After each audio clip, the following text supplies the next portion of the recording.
The United States government has been working to end the Constitution, because it has been bought by corporations, and this will endanger the American people. We will not stand by and watch while this government that are controlled by corporations of deception rips away from all of us the freedoms that our forefathers granted us, freedoms that were fought for, bled for, that our ancestors died for. We must ensure that blood was not shed in vain, that their lives were indeed lost for a great nation that is not yet lost. We refuse to let the United States government destroy our way of life. The United States government insists on labeling us as terrorists. The question is, who do we terrorize? Is it probable that the United States government is truly afraid of we, the people? Nevertheless, the time for action is now. It is time to remind the government that we, the American people, are the ones who hold the power of this country, not them. The American people have realized that the current government is no longer functional, our economy is unstable, our representatives are uncooperative, and our system destroyed.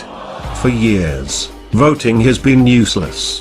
Corporations and lobbyists are the true leaders of this country, and are the ones with the power that are controlling our way of being. To rebuild our government, we must first destroy it. Our time for democracy is now. Our time for resolution is now. This is America's time for revolution. To restore our constitutional rights, to once again be free. Therefore, Anonymous, along with the American people, have decided to openly declare war on the United States corporate-controlled government. This is a call to arms. We call upon the citizens of the United States to stand beside us in overthrowing this corrupted body, and call upon a new era. We refuse to be a police state. We refuse to be brutalized and dehumanized by the very people our tax dollars fund to protect our cities and streets. We will not allow the government to control our destiny, our right to build a life for ourselves. We demand freedom from government control, taxation, repossession, and death. You will not come to our doors to take our guns and our property. You will not force the citizens of this great country to participate in the unlawful act of government-mandated healthcare. We the people refuse to put in your control our food, our water, our health, our bodies, our minds, and our lives. We will not grant permission for the government to deploy drones over our homes and communities. We must end the Federal Reserve.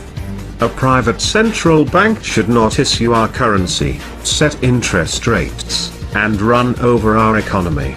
Rather, we need to return control over the currency to the American people where it belongs. You, the United States government, have overstepped your privileges for the last time. Our peaceful actions, patience and restraint, have been demonstrated, and we watched and waited for our Congress and representatives to speak for the American citizens, to protect us from the tyrants that sits in the Oval Office, and happily strips the American people of their rights, with every new executive orders. We have waited long enough. The Declaration of Independence establishes the supremacy of the people, and the right and duty to defend the rights of the people over the acts of the government. Our Constitution provides for as many protections as possible, to ensure that the government is subservient to the people, and only exists for the purpose of serving the people. However, should these protections fail, it is up to the people to rise up against the government, and put the government back in its place. In this capacity, the people act as the fourth branch of government, to take control and to override their decisions that violate the fundamental rights of the people's life, liberty, and the pursuit of happiness. By what means do the people exercise their authority over the government? That depends on how resistant the government is to complying with the will of the people. In the case of the Declaration of Independence, It meant declaring war on the government, and overthrowing them. This is obviously a last resort, after taking other steps less harsh. Have we not tried? It is clearly the right and the duty of the American people to overthrow the government, in order to restore the United States as a government to serve the people. This is clearly established in historical precedent. This is that time. We have exhausted every option. Our government has ignored us. Now it's the time for our government to restart. We are anonymous. We are legion. We do not forgive. We do not forget.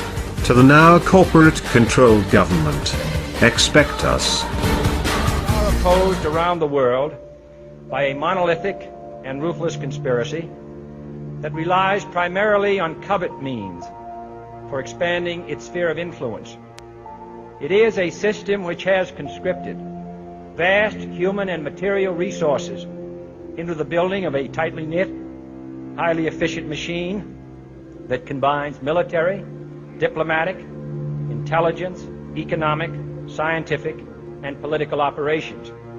Its preparations are concealed, not published. Its mistakes are buried, not headlined. Its dissenters are silenced, not praised. Americans, mobilize. Stand together, stand tall. Tell the government you're mad as hell. No longer cooperate with the government. Do not accept the national ID card. Do everything in your power to restore freedom and your individuality back to America. Stop being a country run by the institutions for the institutions. Let's go back to we the people, by the people, for the people, as opposed to we the institution, by the institution, for the institution. Stop being scared. We have to stand up and do what's necessary to take back, to stop these bankers, this elite, this government full of lies, congressmen full of liars. As Iraq Veterans Against the War, we are resisting an occupation we once risked our lives for. We swore to support and defend the Constitution of the United States of America, but we found out the hard way that the greatest enemies of the Constitution are not to be found in the sands of some far-off land, but rather right here at home. When injustice becomes law, resistance becomes duty. It is time we start meeting oppression with resistance. They cannot stop us. Humanity marches on. The utmost manifestation of love and devotion to America is today, as it always has been, resistance of tyranny. Resist we must, and resist we will. We will not be silent. We will not obey. We will not let our government destroy our humanity. We will not wait another moment in fear to stand up for what we know to be right. It is time we start meeting oppression with resistance. Northwoods, explain that really quick. I mean, this is 1962. The Joint Chiefs of Staff signed a document that was planning on having fake attacks on American civilians and blaming it on the Cubans to get us to go to war with Cuba. They were going to blow up a drone jetliner. They're going to send a jet into the air and blow it up. Oh my God! And blame the Cubans for it and get us to go to war with Cuba. Planning on having fake attacks on American civilians. The time when the operation of the machine becomes so odious, makes you so sick at heart that you can't take part. You can't even passively take part. And you've got to put your bodies upon the gears and upon the wheels, upon the levers, upon all the apparatus, and you've got to make it stop. And you've got to indicate to the people who run it, to the people who own it, that unless you're free, the machine will be prevented from working at all. I served with Kilo Company, 3rd Battalion, 8th Marines as an automatic machine gunner. There's a term, once a Marine, always a Marine, but there's also the term, eat the apple, F the Corps. I don't work for you no more. And I'm a Marine. I took an oath to defend the Constitution. The Constitution! I didn't take an oath to defend these banksters. And I guarantee you, all you devil dogs out there need to rise up and take over this country and defend the Constitution against these punks. Okay, I'm sick of it too, Alex. You know, I'm a Marine, but I'm sick of this You know, they're using us and they're sucking us dry and they are destroying us.